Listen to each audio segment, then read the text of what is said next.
जीवन का अकाट सत्य है, जन्म और जन्म के बाद मृत्यु, यही सत्य है। कहे आया है सो जाएगा राजा रंग फकीर, और कोई विमान पे चढ़ चला कोई बंधा जात जंजीर। जो आया है उसे जाना है, चाहे 4 दिन आगे चाहे 4 दिन पीछे। लाइन में सब कहू आपके कर नंबर कब आई कुछ अता पता नहीं बा। अच्छा एक बात बा, लोग जियते तो कदर नहीं करते, लेकिन आदमी अगर मरी जाए तो ओके बड़ी बढ़िया कदर लोग करत। जब तक बाबू जिंदा रहे हैं तो ले बाबू का खाते हैं कुछ ये तो पता नहीं बा। और जिस दिन बाबू मृत्यु को प्राप्त हुए चारपाई पे लटावा हैं तो कहीं हमारे पिताजी सेब खाए के बड़ा शौकीन रहे,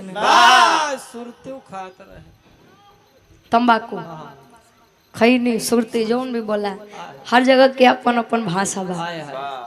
हाँ वो बाबू बीड़ी पिए के बड़ा शौकीन रहे, लाई के काट फाइल रख दा। अब पता नहीं समझ में नहीं आउत कि बाबू जात के फ्रिज लेके जाती का हो। हाँ कुलवारे रख दा, बाबू जब देखा तब सुट्टा मरी। धन्य है लोग। हाँ वो एक आध पैक वाला जुगाड़ अपने बदे होता, केवल बाबू के नाम पे आवे 2 बूंद छिड़का जाए बस।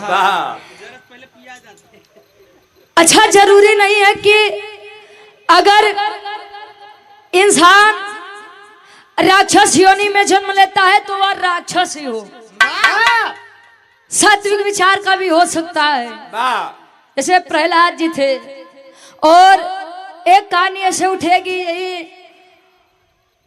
जहां हमारे पूज्य गार्जियन जी हरिशंकर यादव जी गए थे अपने पुरखों का तरन तार करने के लिए। कहानी कभी जी उठावत है, कहा जाता है life is the lover of the death. प्रेमिका, जिंदगी मौत की प्रेमिका होती है। अरे वाह! वो क्यों से मिली चाहे मत मिली, लेकिन अंत समय वो मौत से जरूर मिली। और जब वहां मिले तो ओके क्यों रोक नहीं पाई। हाँ हो अब कवि जी भाव में लिखते हैं कैसे,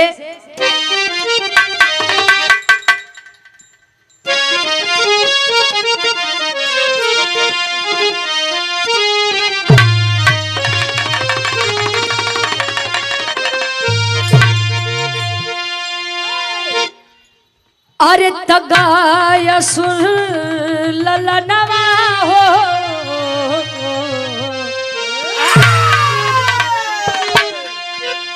अरे गाया सुर ललनवा के नयनवा लाल लाल बा, सुर ललनवा के लाल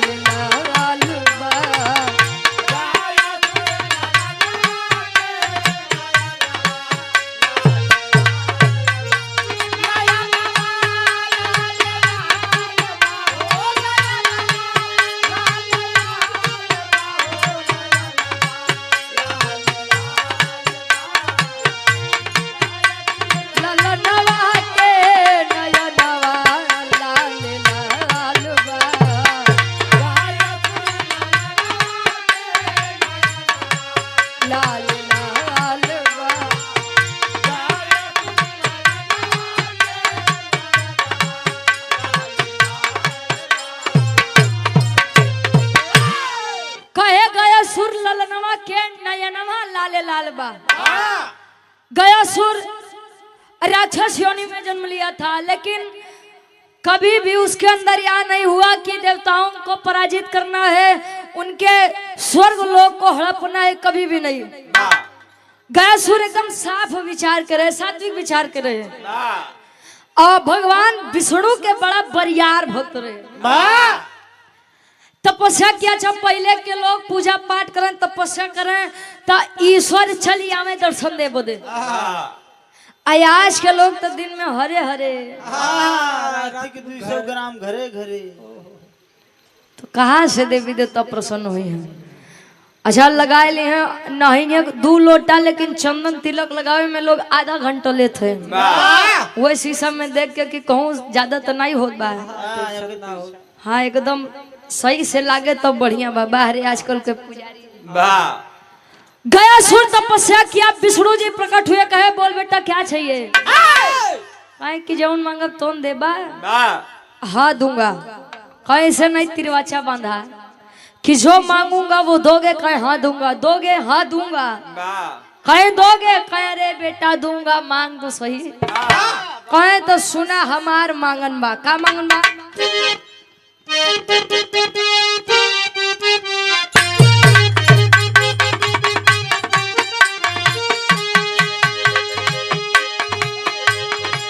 कई के तपस्या विष्णु जी के घोर वाला एक पाया है।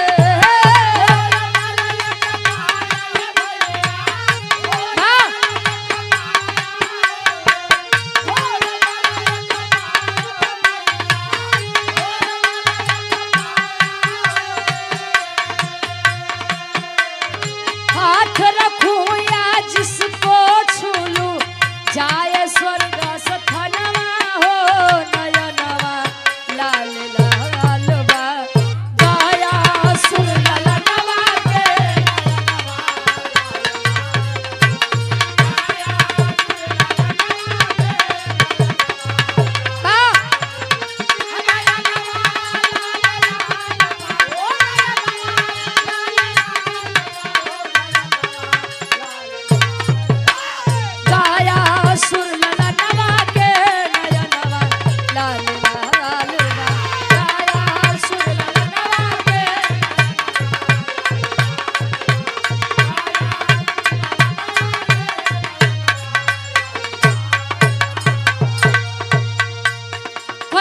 तपस्या विष्णु जी से घोर वर एक पाया है।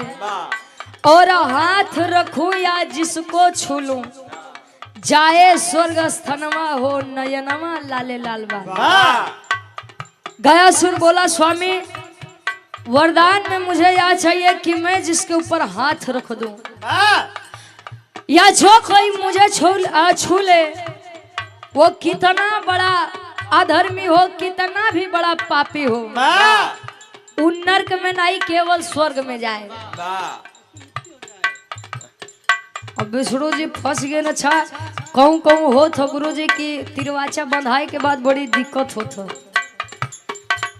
अब विष्णु जी फंस गए। कहीं बेटा दूसरा कुछ मांग ले। कहे कि ना ना मांगब तो एक चीज मांगब, नहीं तो नहीं मांगब।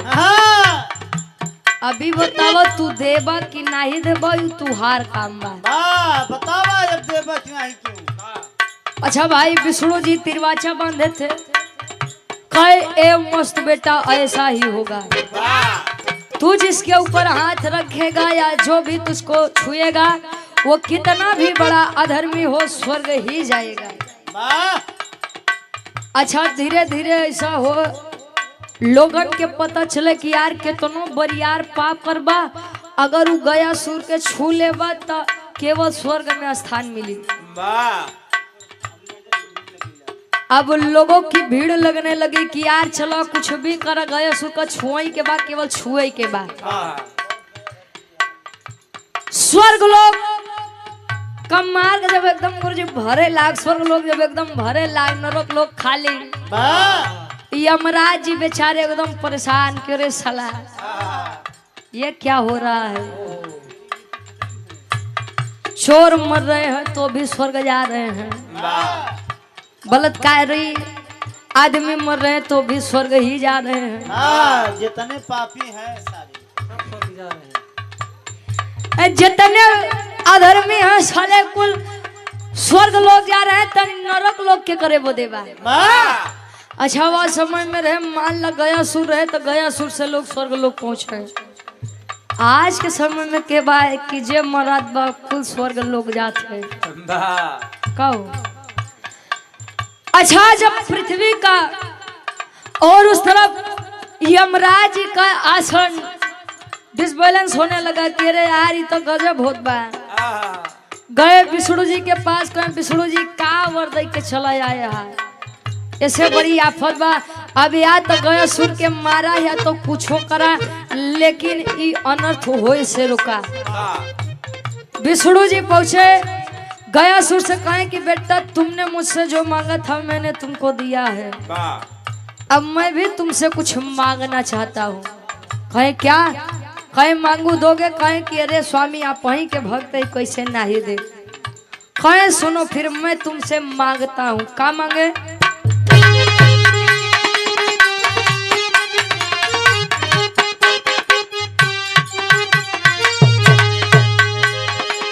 बोले विष्णु गया सुर से अस्थ पवित्र बतावा हो।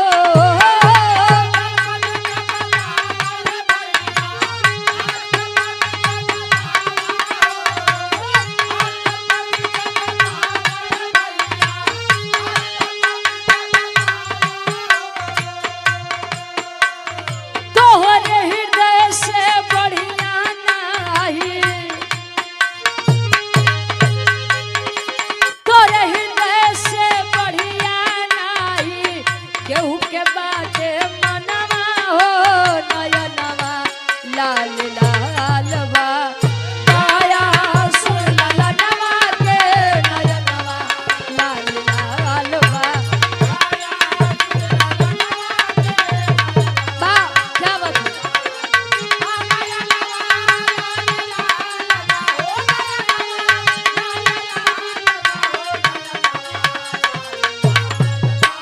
गया सुर ललनवा के नयनवा लाल लाल बा।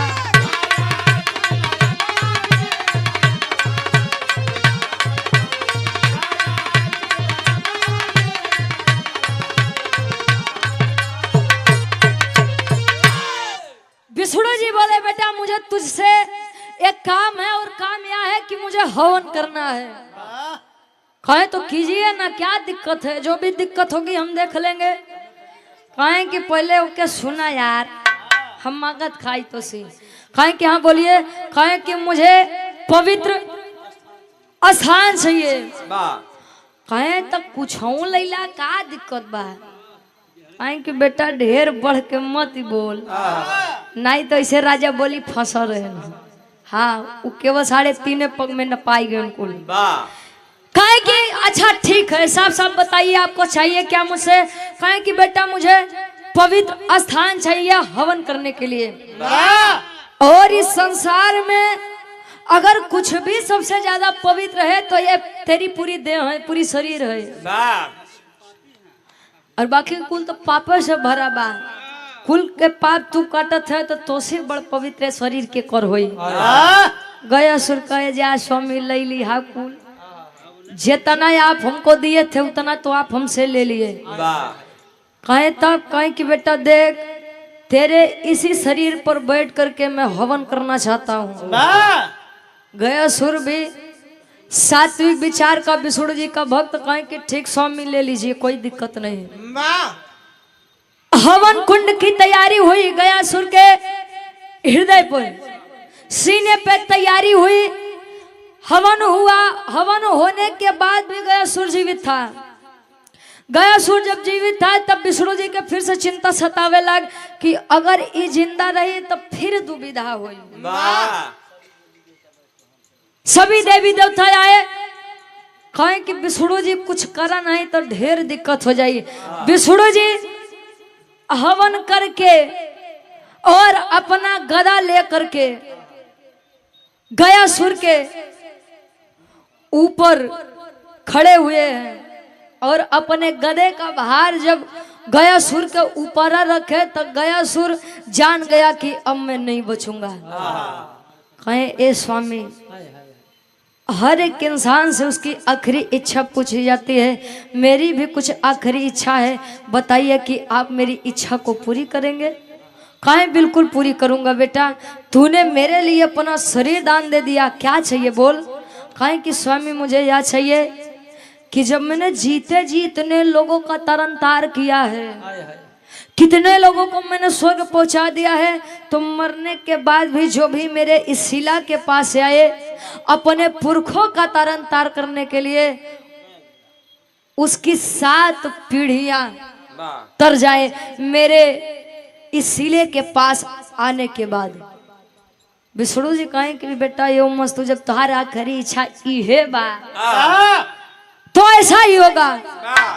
जो भी सच्ची श्रद्धा से आएगा अपने पुरखों का तरन तार करने के लिए उसकी 7 पीढ़ियों का तारन तार होगा, ये मैं तुझसे वचन देता हूँ। और आज भी लोग मान्यता बताते हैं कि जब तक लोग अपने पुरखन के पिंडा दान नहीं करते तो ले वो आत्मा भटकत है नश्वर संसार में। कहे वेद में भेद नहीं, भेद है विद्वानों में।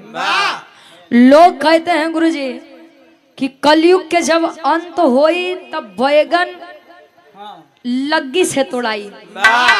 लग्गी के मतलब डंडा, हमारे काका दादा वे लेके चलत है ना, तो जब वो बैगन लग्गी से तोड़ाई तो आदमी मनबे न करिए कि अरे यार ये कलयुग में 3.5 हाथ के आदमी रहते रहे, हम लोग तो साला 3-5 इंच में रह जाते हैं। का गुरुजी ऐसा लोग बताते हैं कलयुग के अंत में ऐसा होगा। और आज भी प्रमाण है, आज क्या तारीख बहु 16 मार्च, और ये आज के समय में भी जीता जागता प्रमाण बा। कहाँ बहु प्रमाण? आखिरी भाव में कवि जी बताओ तो।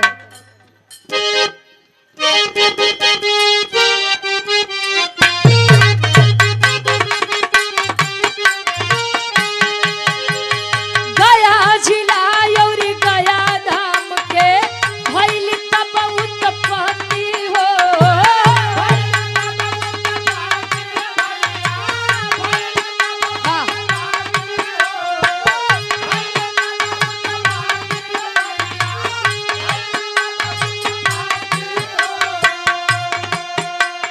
रुचि यादव यमलंदू कवि के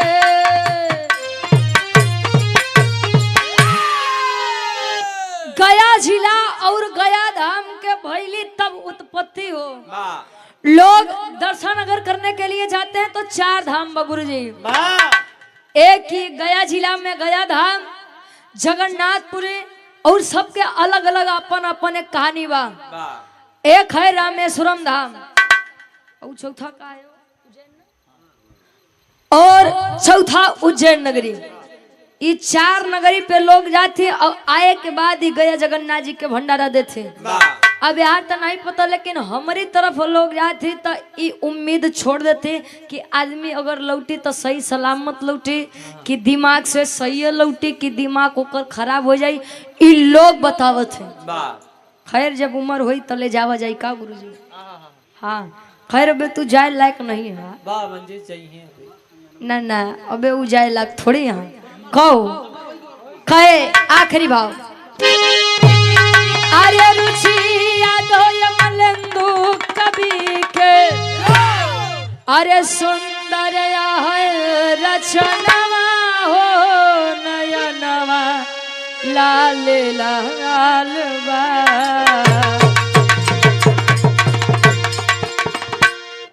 अरे गाया सुर ललनवा के, अरे तगाया सुर ललनवा के नयनवा लाल लाल बा।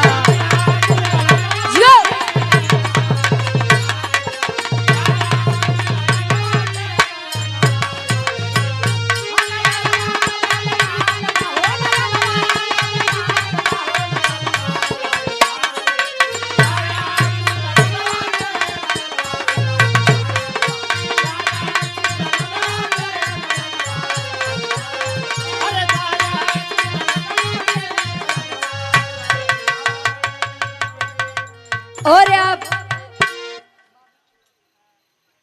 बाबू खेड़ा से आप हमारी धर्म की बड़ी बहन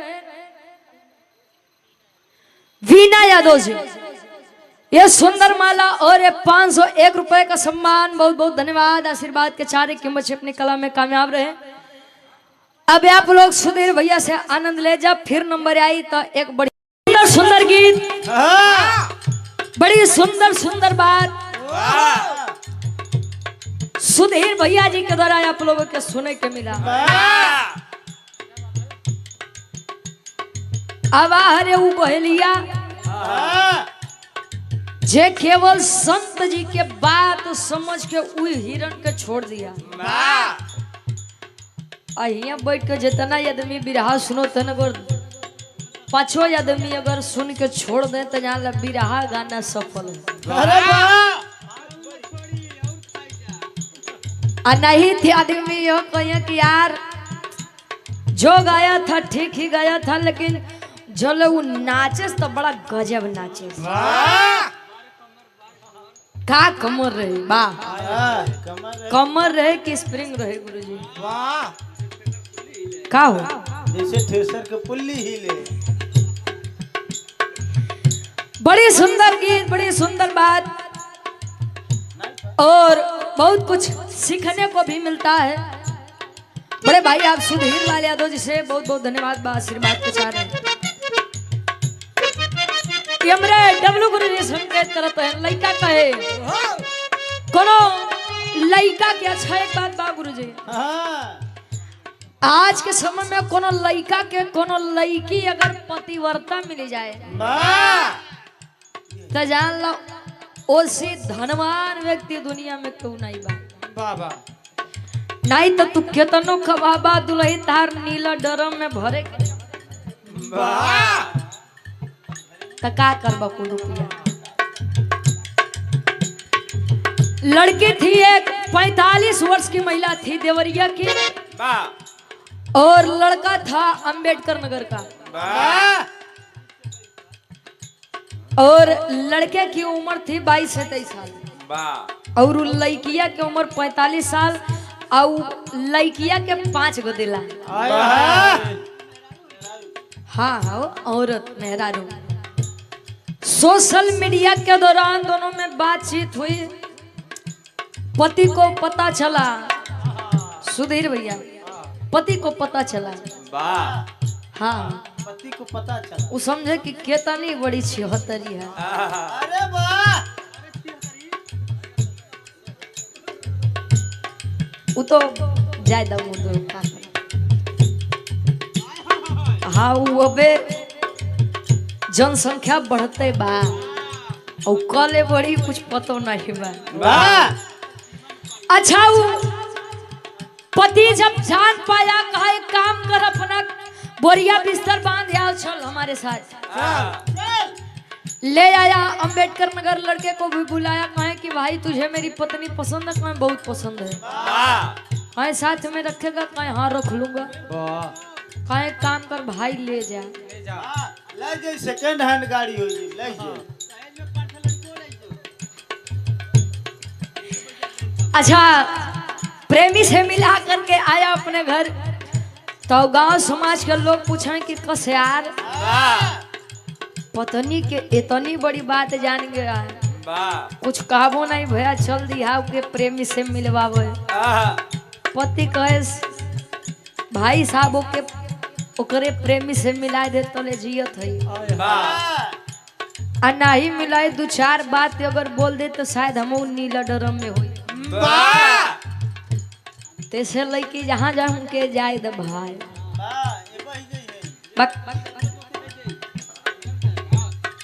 अहे पति के मरल सती जनी है सत भतरी में हरिया का जाने का गुरु जी।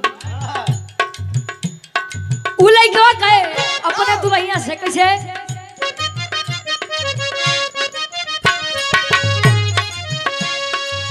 नकिया चढ़ौले बारू मुहावा फुलौले बारू,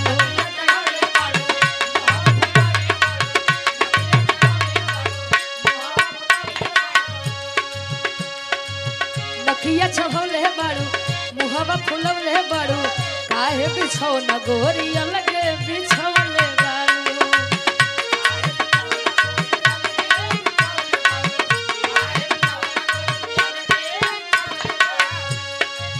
लइका कहे काहे खिसियात बारू कोरवा अबे आजा तना तनी माजा। तले उदुलई कहे राम कृपाल यादव जी यहीं से सुलसा मऊ से 200 रुपए का सम्मान, बहुत बहुत धन्यवाद। काहे खिसियात बारू कोरवा हमें आजा तना तनी ना जा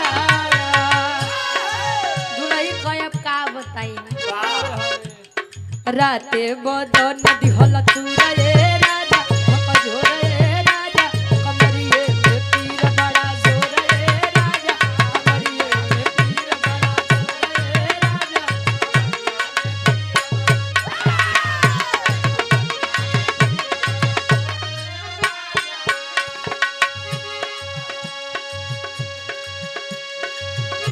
कहे राते बदन दिहल तूरा रे राजा झकज हो रे राजा ऐसे सुधीर भैया ऐसे तू ढेर चीज तो मंचन पर सीखले थे भाई इलाहाबाद में सीखत है उ फूल के वर्ष होत बता जयमाल तो बैठा है आभास कर लीजिए हम कल्पना करे में बड़ तेज आदमी है आओ हम जाने थे भाई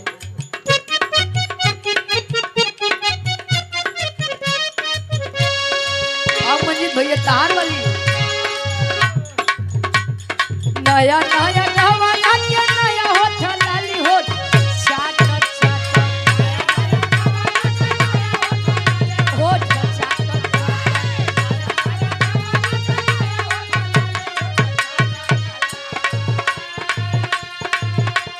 नया नया गवाना के नया होठ लाली होठ चाट चाट होठ चाट चाट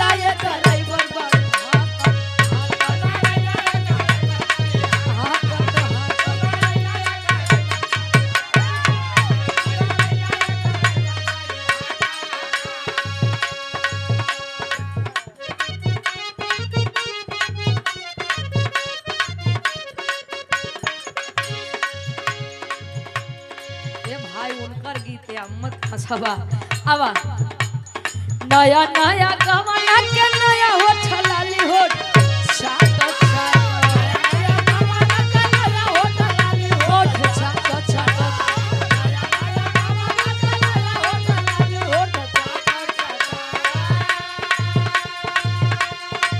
अरे नया नया गवाना के नया होठ लाली होठ चाट चाट होठ चाट चाट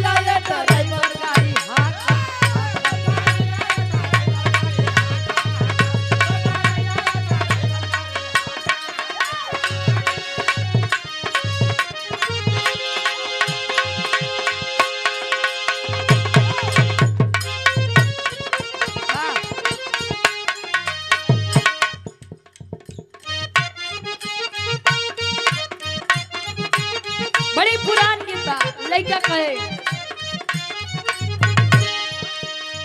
लाले लाले होठवा से लाले लाले होठवा से छुए लाल लैया हो की रस छुए हो की रस छुए जैसे आमा के मोजरा से रस छुएला हो की रस छुएला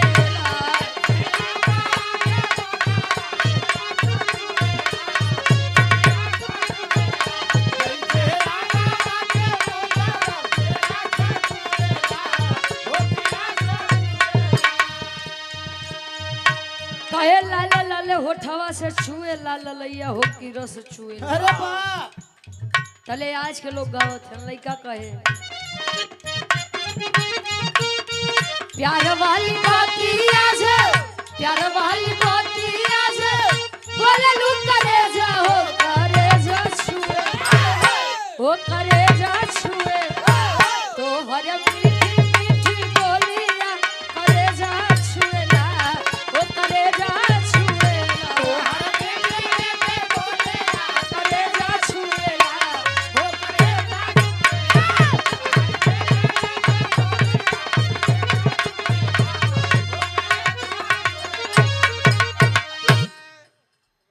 बड़ी सुंदर गीत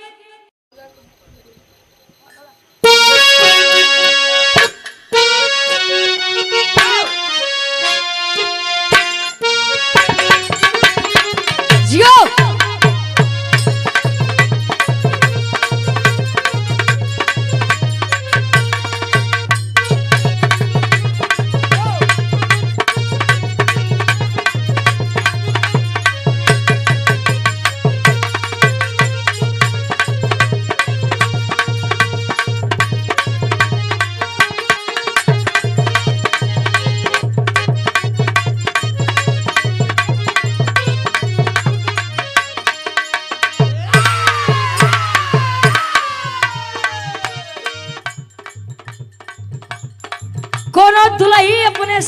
जी बदे ओ तका समझे समझे के अपन अपन फेरा बा का गुरुजी। एक गाना आया था कि गैला जब से मिल के हम हो गई नहीं बिना दिल के। तो कितना आदमी काहे कि दिल के आदमी कैसे रही हो, किसी के बगैर मन ना लगना ये होता है बिना दिल के। उदुलाई कहे अपने सैया जी से कैसे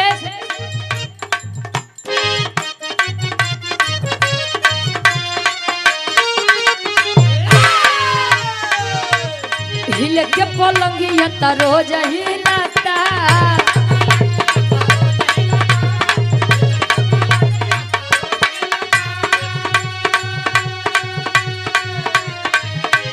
बाकी भतार में न मजा मिलता।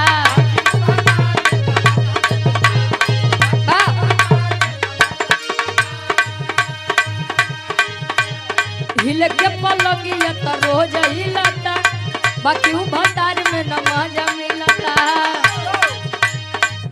शौकी पर खात नइखे, शौकी पर खात नइखे, सही से मिलनवा बलम के बांगुर बाबेलनवा बलम के बांगुर बाबेलनवा।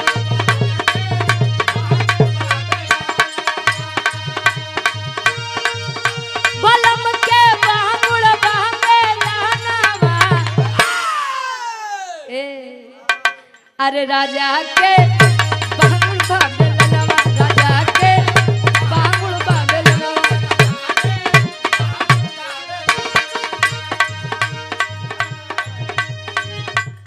कहे हिले के पलंगिया त रोज हिलता।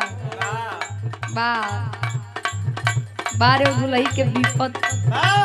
अच्छा एक बात बा गुरुजी, एक देवर भौजाई के चलते बेचारे कुल देवर भौजाई बदनाम हुए। एक गाना आया था कि पथिया नथिया पटना बा, देवरा ढोड़ी चटना बा। एक गाना और आ रहे कि घरे अइबा जे बलम ना बहेरवा से, तो दिलवा लगा ले करियवा देवरवा से। भाई बड़े सब परदेश जा बंद कर दे। कहे देवर जब खूबसूरत बा, तब भतार के कमन जरूरत बा ऐसा तो कहता है देवर भौजाई के रिश्ता तो न पा के पवित्र रहे, लेकिन आज के समय में माने के लोग तैयार नहीं है। होलिया में गाल छुके गोड़ लागे देवरा बा। मंजीत भैया दुल्ही का एक लाइन, खाली एक लाइन कैसे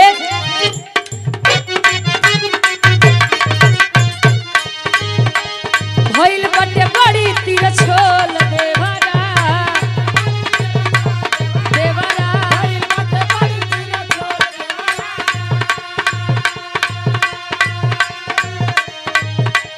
भइल बटे बड़ी तीर छोल देवरा, रोजा राती में पढ़ावेला भूगोल देवरा, भूगोल देवरा।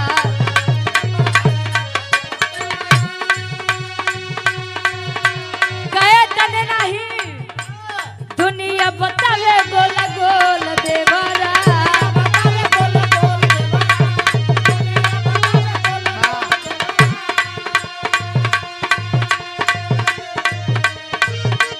दुनिया बतावे गोल गोल देवरा, रोजा राती में पढ़ावेला भूगोल देवरा।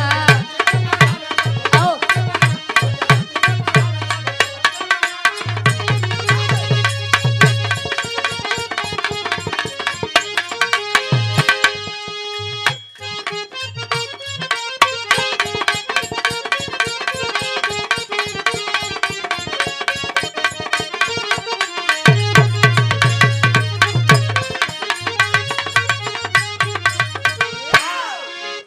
धुन थर्ज अब वंदना के आप लोग आनंद ले लिया है। 5 मिनट के छोट सा लोक गीत। अच्छा कहा गया जगन्नाथ जी स्वामी के बारे में, सुधीर भैया के तरफ से जगन्नाथ स्वामी जी के बारे में देखा कहानी भटकर नहीं बा का गुरु जी हाँ जी कहो सम्मान ला जवाबी वैसे, हालांकि हम दोनों कलाकार जवाबी कलाकार नहीं है। हाँ बाकी प्रयास बा, प्रयास जारी रहे। हाँ हाँ मौके का इंतजार। क्या करबो भैया। लौकुश भैया हमरे हथलापुर से ये 100 रुपए का सम्मान, बहुत बहुत धन्यवाद।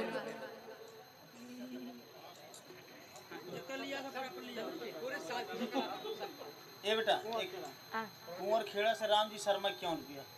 कुंवर खेड़ा से राम जी शर्मा क्या? कुंवर खेड़ा से आप राम जी शर्मा जी 51 रुपया, बहुत बहुत धन्यवाद। आशीर्वाद के चारी के हम बच्चे अपनी कला में कामयाब रहे, बहुत बहुत धन्यवाद। बाकी कलाकार कोशिश करते हैं का जवाब उम्मीद तब बढ़िया लगी, जोन चीज जायज बा। गवैया गवै की राम जी के 3 मेहरारू, अब कैसे रही के रही बुके बताव तो हम तो दुविधा बा। का हो कहो गुरु जी, अब कह दे कि भगवान कन्हैया के पटरानी 3 रही, बाकी रानी कईयो रही 16,000 रानी कहो, तब के रही ओकर नाम बतावते आदमी कहाँ ले पहुंची भाई। बाकी यार से गया जगन्नाथ जी स्वामी के बारे में, बाहर से जगन्नाथ स्वामी जी के बारे में तो कहानी भटके नहीं, लोग अगर गया जाते हैं कहो दूधान तो होएगा, तीसर के शुरुआत हो जाए क्या वो तनी सब भाव बनावो फिर। बिल्कुल बिल्कुल वाह।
हिलगी की पवन सरजमी से आप पूज्य गार्जियन जी राम भवन, हमारे गार्जियन जी के द्वारा ये 100 रुपया, बहुत बहुत धन्यवाद। आशीर्वाद के चारी के मुझे अपनी कला में कामयाब रहे।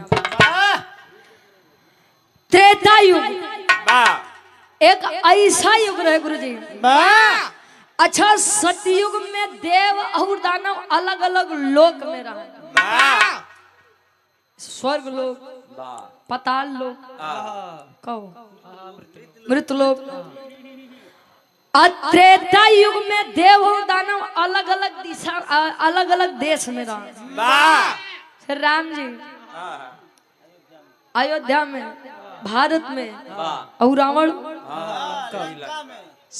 लंका में। जे मई राम सेतु निर्माण भरम का। द्वापर युग आया तो देव और दानव एक ही घर में रहने लगे, कौरव और पांडव। पांडव जी के द्वारा 5 गांव मांगा गया था कि 5 गांव हमको दे दीजिए कौरवों से, हम युद्ध नहीं करना चाहते हैं। 5 गांव ना देने के कारण गुरुजी पूरा महाभारत हो गया 18 दिन के। और जब कलयुग आया तो देव और दानव एक ही शरीर में वास करने लगे। जैसे हमारे सुधीर भैया से आप लोग सुना कि मांस किसी का भी हो लेकिन खाना नहीं चाहिए। लेकिन ये आदमी अपने स्वार्थ बदे केहू के मार सकत है। ललू उमर से आप संत राम हमारे पूजे बाबूजी, ये 50 रुपए का सम्मान, बहुत बहुत धन्यवाद, आशीर्वाद के चारे वाह 4 लाइन कवि जी भूमिका के अंदर भाव देते ना बिरहा में कुछ भातार घर वाली पे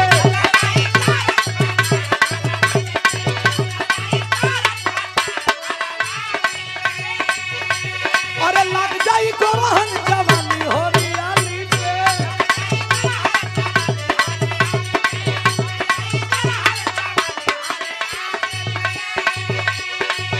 हाँ खाला नहीं तरस भातार घर वाली पे लग जाई गोरहन जवानी हो रियाली पे लइका बा कहता अरे लिखले बदे वाला देवानी पे अरे लिखले बदे वाला देवानी पे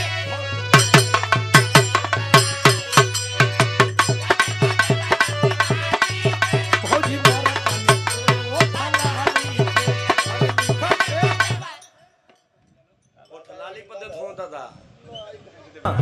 तो ठीक है चलिए कैसे अरे लिखल बदे वाला देवाली पे भौजी मोर कमी तोर वो थलाली पे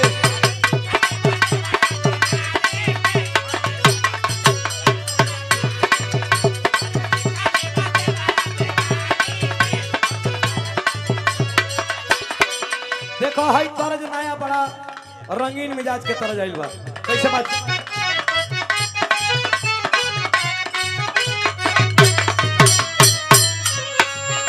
अरे धूप रूप पर लगबे करी पार्लर चालू रोजाना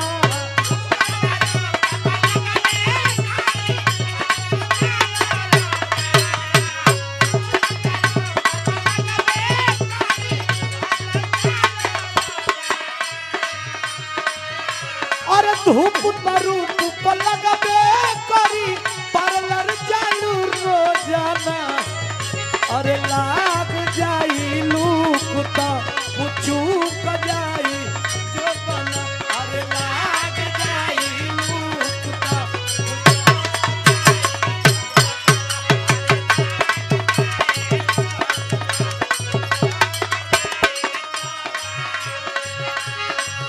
एगो देसी स्टार के गाना समर सिंह जी के बड़ा घड़ी ट्रेंडिंग में चला था अरे चुवत पसे ना देखो ना पोरे पोरका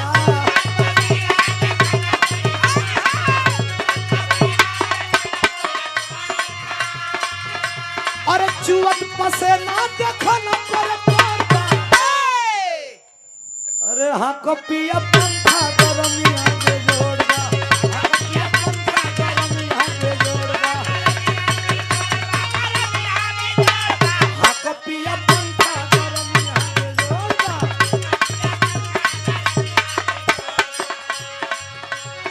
एक तो गरमी के मारे सैया सुतेला हो दुआरे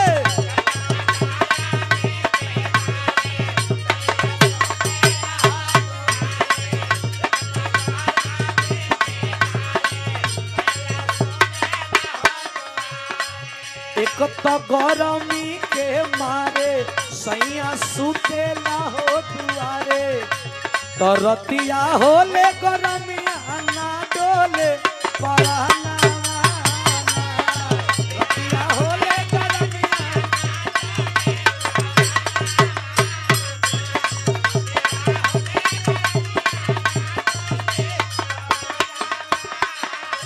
अरे रतिया होले गरमिया ना डोले पराना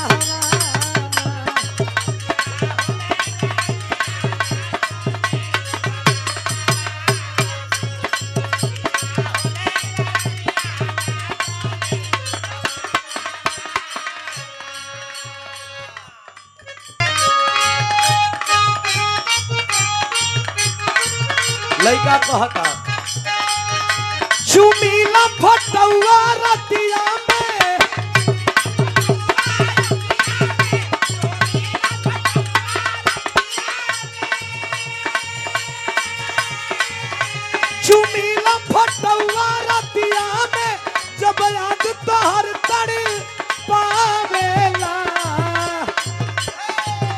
कोरवा में सुता के चली गईलू, कोरवा में सुता